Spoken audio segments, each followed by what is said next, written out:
bon dimanche, Pâques malamu pa ya moto nyonso, tozali le 20 avril 2025. Lisusu tozakati na bino elongo pona kobeta mwa masolo ya mboka ya mbote tokende kosambela.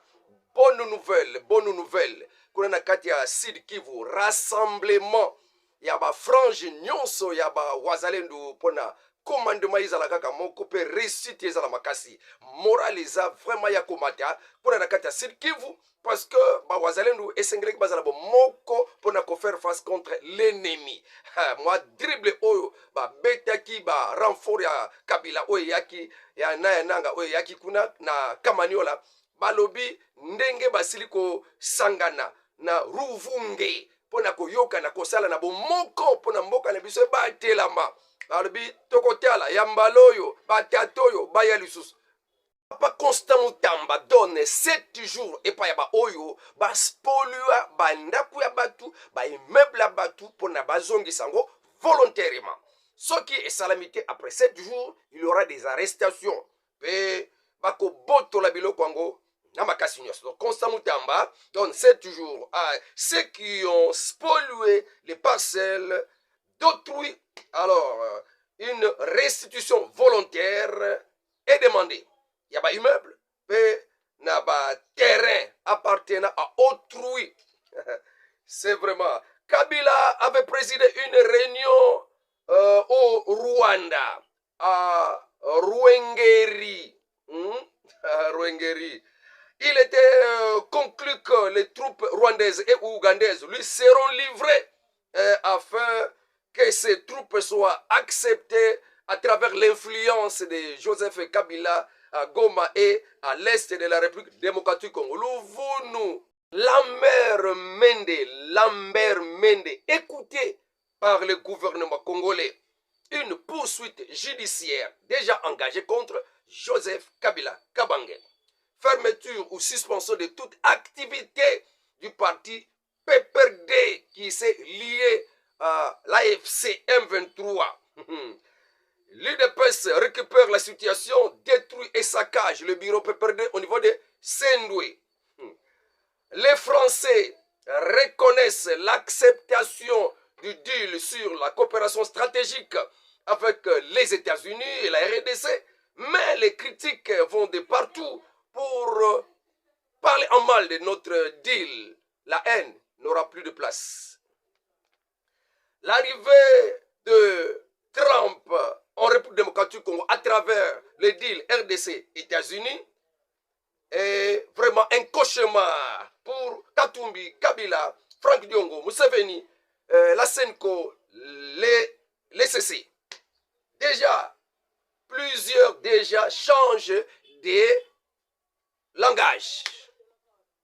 Abonnez-vous si vous n'êtes pas encore abonné. Je vous en prie, likez, aimez l'émission, aimez la vidéo. Soutenez votre frère Wazalendo, José Matuvangwa, Mwana Manianga. Ebele balaki lakinga ba utin langa ba mega na pesa kirja numéro ya Orange Money. Otindi langa oyo koko ka otindi langa $10, $50, $100. Tilanga bade kuna matadi bolaka kinga kuna na boma bolakinga na Mwanda, bolakinga na Sud Kivu, bolakinga partout presque même na kati ya ba diaspora ya poto Angola, bolakinga me nanu bo salisini angote leo na ko reprendre ce côté numéro nangai oyo ya kotindi la mbongo Orange Money to identité nanga o kotindi langa mbongo ana obenga na kati ya numéro oyo na kopesa yo na posa lango mikolo parce que ba correspondant ba komi ebele photo tuna ka ba renseignement awande ba vérité ya makambo ya bitumande. Monsieur Constant Mutamba, ministre et à justice en République démocratique Congo, asiliko zwa décision yako instruire auditeur général et à FARDC procureur général après la cour de cassation on a engagé ba poursuite judiciaire contre Joseph Kabila Kabange, Hippolyte Kabange. Alors, il est à noter aussi que même ba collaborateur ya Joseph Kabila o baza ba membre ya parti na ye baza impliqué na kati ya ba affaire oyo ya trahison, haute trahison.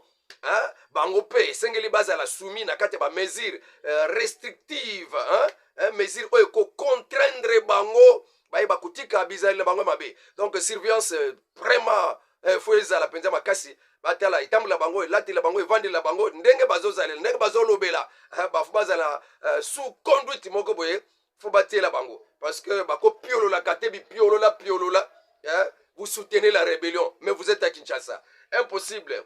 Alors monoleki que le ministre ya justice pe asili kopesa ordre ya kosaisir biloko nyonso ya Kabila azwi na kati ya mboka ezala babien mobilier to immobilier esengeli basaisir yango ndenge opesaki rapport mokolo alobi na émission tosalaki babiloko bazwaki kaka na immeuble moko kaka na kati ya 18e mairie na 18e mairie wana 19 véhicules civils ya bamarke ya ndenge na ndenge plus de 200 groupes électrogènes bazwi kuna baye kozwa mpe banini babatterie ya convertisseur bapanneau solaire.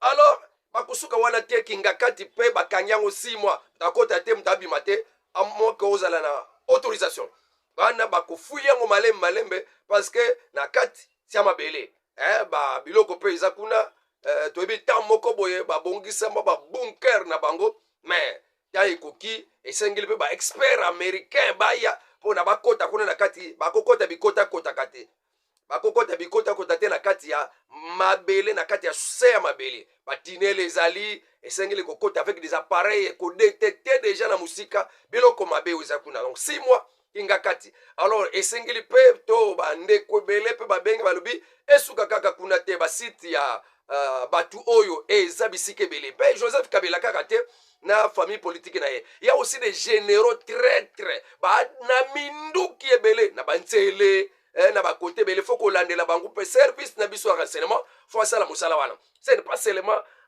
biloko ya Joseph Kabila, il y a aussi des généraux traîtres oyo bana ba manduki na kati ya ba ndako na bango ba résidence na bango ba site na bango na banzele esengele kokote akuna pe na kati ya Kashamata na kati ya Lubumbashi toke na Kalemi cinquantenaire moko site ya Kabila eza kuna faut ba contrôler yango kote ba île na biso kote boma île na Mateba plein de Rwandais biloko ya Kabila nyonso wana mboka Congo ekoma nango lokola village na ye. Donc tout ça nous devons kobotola biloko wana ozeli militaire étranger. Alors wana Masasi nanga attention ça va pe bandeko mususu babandi ko changer ba langage nanga attention ça va. Frank Diongo oza wapi? Attention ça va.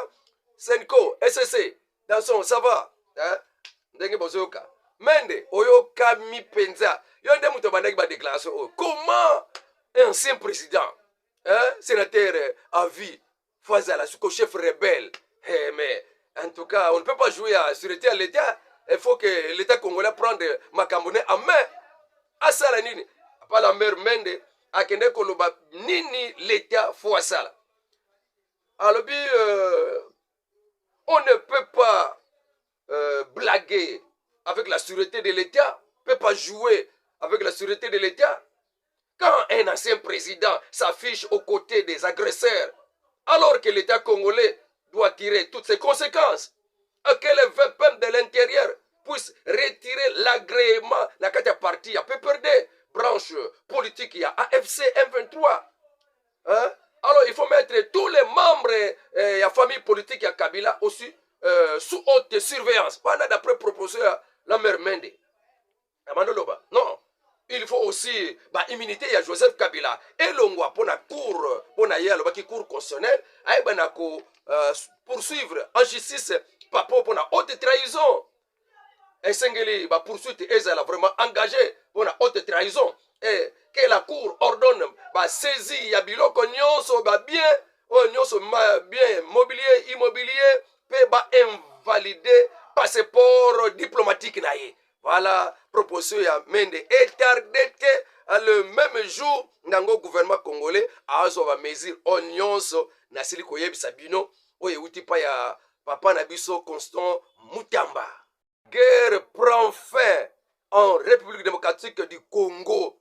Les États-Unis s'imposent. On ne peut pas avoir les sociétés américaines et doivent être confrontées à la guerre. Jamais. Et quoi ça va bon côté?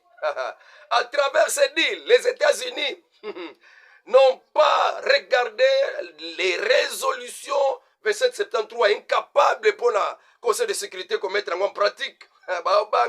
Kagame, or que eux-mêmes, si vous voyez qu'il y a des gens qu'on a donné la capacité de faire taire les armes, l'incivisme, criminalité, ce qui est aussi la tête, c'est que criminel, la criminalité. Voilà un peu cette communauté internationale. Alors les États-Unis imposent leur loi, une armée républicaine, les autres, na États-Unis, pour vendre na République démocratique du Congo, pour battre là-bas, intérêt na bango, na mboka ya République démocratique du Congo. Hein? Na qui sabino moi extrêmement kobo, hein? Kabila soki akanisa ki adefi saki Félix Kiti. Eloko te. Soko Kabila akanisa ki adefi Félix Tshisekedi Kiti ya président ako récupérer yango eloko. Eh bien, permettez-moi d'abord de clarifier quelque chose. La position des États-Unis a été et continuera d'être très très claire à ce sujet. La position des États-Unis est que le M23 doit déposer les armes et que les forces rwandaises doivent se retirer de la RDC. C'est notre position et elle est très claire. Nous l'avons rendue très claire et nous continuerons à pousser dans cette direction. Les intérêts ya États-Unis na mboka ya RDC ekotika la cause la confronter na guerre te.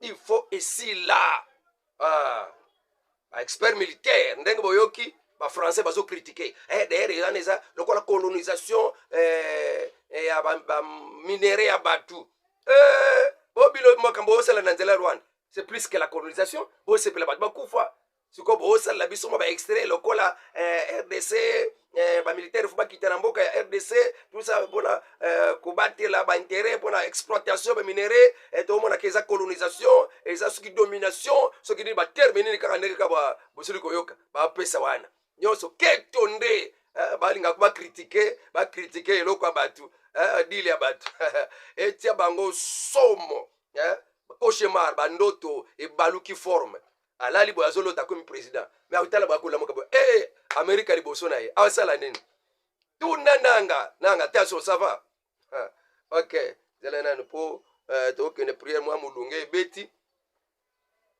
OK bande kona la bandundu grand bandundu moko abenga kingala mala manianga en tout cas la CPL na ba communication vraiment très professionnelle.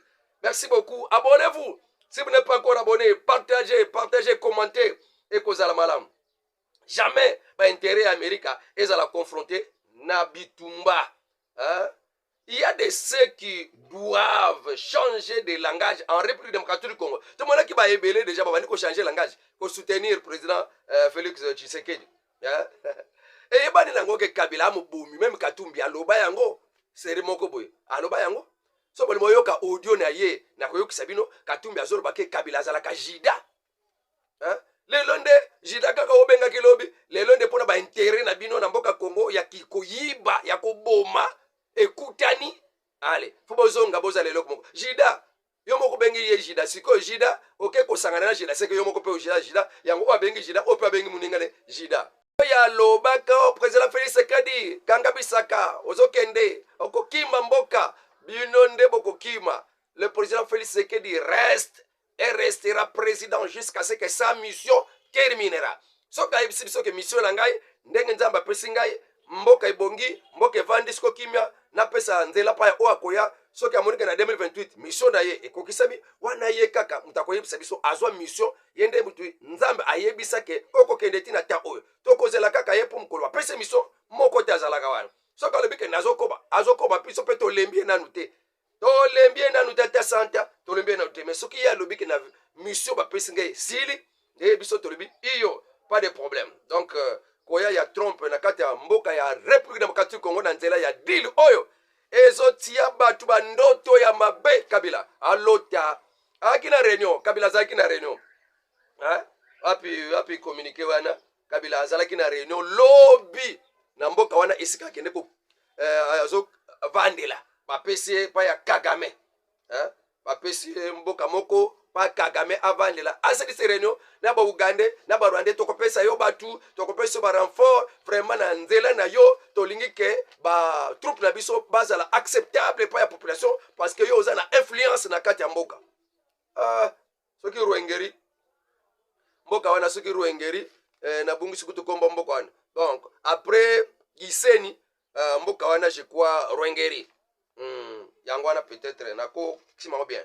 Alors mboka wana asalisi réunion lobi kaka oyo ya samedi asalisi réunion donc ye à tout prix na ba partenaire na ye balingi kaka bazwa mboka esengeli to benga na ye bakanga ye tolongola bango nyonso wana nationalité congolaise bazwa ya bango ya batuchi nationalité faut etikala ya bango. Ils ne sont pas des Congolais.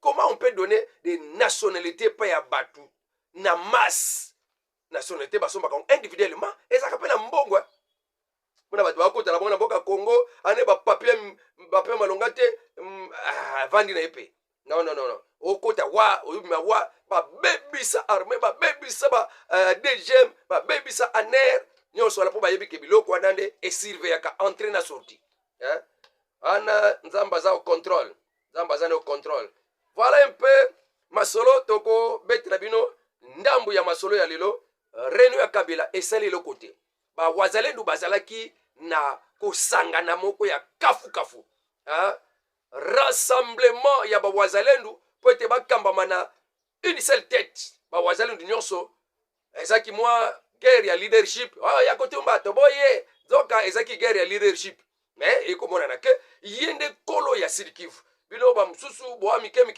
boye ko banda retard kutabanda kala nde ya kutumba alors nde basili kopesa ye mkumba ya kokamba ba frange nyonso ya ba wazalendo pona diriger bitumba parce que ye azala ba combattant azala ba militaire kuna na kati ya Nyengezi donc na kati ya Kamanyola et puis partout. Donc sengeli donc nazoyoka kutu esengo koyoka ba nouvelle ya kuna ba wazalendu ba FARDC baza sur terrain kuna pembeni ya Kamanyola na kati ya Uvira ke esengo eza kuna bazwaki renfort na bango bazwaki mbongo na bango basepelaki makasi mais moi la manière ndengo lobela kabiso esala kabiso esengo to baluti lota moi $1 ya unité na le papa bilo bozala bitumba fale biso deto tinda bilo me papa na sepela wana makasi ebele na benga kabayamba kateme yo tozo benga yo ozo yamba biso esala kabiso esengo donc oza na droit ya kolia ta $1 na biso wana zala kati ya front lobi moral eza bien mbongo tozwaki donc fatia vanda na ya umela na ye biloka boye ezala jamais bato ba ruta Bukavu ba mipese ki bango na ba M23 ba okima ba yoki kokoto biso to komi bien ba komi ko kima ba M23 butu allez la ki civil ba bombi ba teni na bango na ba sac ba ekolate lango après nde ba ye ko mipesa na Uvira kuna nde papa dunia oza kuna utaki kalemit papa utaki kalemi esika ba wazeno bazaki koyokana yo ozalaki présent abana bisa dunia utaki kalemi mais kozala na ezaleli ya ba militaire ya kalemite plein de corruption balemba la bango na makanisi donc bango makanisi bango koyoka kaka Kabila mais kuna ndengo kebo président Félix Sekunda Matisi na niveau na ozaki niveau c'est umati donc sala musala na ndenge ya kemboka nde ozo salela papa dunia. Donc ozalaki elongo na ba wazalendu esika bake kopesa kibokonzi pa ya le général autoproclamé ba ya kutumba pona kokamba ba opération militaire nyonso na ngambo ya ba wazalendu ba kosala ka elongo na ba commandant ya C oyo bazokamba ma epa ya papa dunia. Donc soki na koyeba ba kombo na bino na kobando koloba ba kombo na bino malembe ba commandant la police oyo ya Fizi akima akena ye kota Burundi bino ba penza mobulu. OK, vraiment en tout cas nzambe apambola ba wazalendu nyonso ba français na yoki sibino ba sali résumé bandimi ba accepter que réellement deal ya RDC na États-Unis endimami pa Donald Trump endimami sikoyo soni epa na bango bato bando kota kana nzela Rwanda aba bando critiquer yango esibate to sali déjà l'accès déjà fin ya guerre.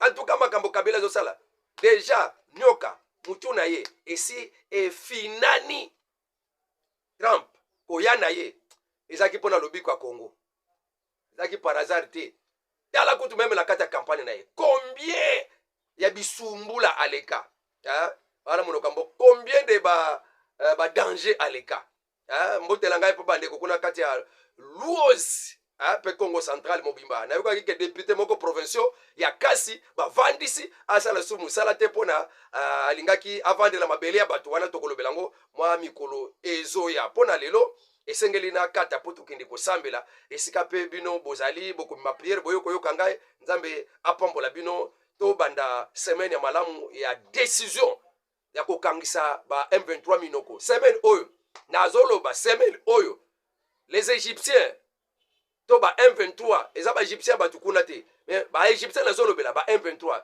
semaine oyo les M23 AFC boyoka kasango Goma o Bukavu bokoyoka bango lisusu te semaine oyo kanga makambo nazobisa bino Kagame déjà en débandade azoyebisa Amerika Donald Trump ke na kati relation nanga diplomatique na yo yepe bakupe ye baradaro nyonso wana balongole bacode nyonso etiaka ya contact na madossier bele ya makambo Amerika bacoopération na bango balongole yango baretire yango kanda na yelbe alors na coupe relation diplomatique yo coupe na yo okoyeba ye mukolo azalaka mukolo ligogo moko kozwa oyeka babano bato baforma yo en tout cas kuna na Sénégal kuna na Brésil bozai bele ozolanda ngai na États-Unis, na Angola et partout dans le monde. Wazalendo, Bana Congo. Je vous aime beaucoup et salutations. Bon dimanche. À nous revoir. À la prochaine.